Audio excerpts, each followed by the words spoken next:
U blizini sela Kopošići, 10 kilometara od Ilijaša, na prevoju između brda Krsta i Kičelja, nalazi se starosrpska nekropola koju sačinjava 30 nadgrobnih spomenika. Spomenici su lijepo i kvalitetno obrađeni, ali su krajem 19. vijeka seljaci iste prevrnuli i grobove opljačkali. Jedini spomenik sa ćiriličnim natpisom je spomenik knezu Batiću, sinu kneza Mirka Radojevića.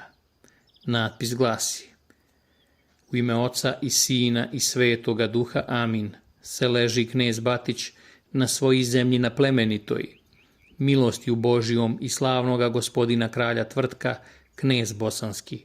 Na visokom se pobolih, na dubokume me dan dojde. Si bilik postavi gospoja Vukava s mojimi dobrimi, živu mi vjerno služaše i mrtvu mi posluži. Pored spomenika kneza Batića nalazi se i prelijepo ukrašen nadgrobni spomenik njegove supruge Vukave. Njen mramor je ukrašen spiralama imitacijom krova, ali je bez natpisa. Između ova dva opisana spomenika nalazi se jedan mali, dječji, koji je ukrašen tordiranom vrpcom.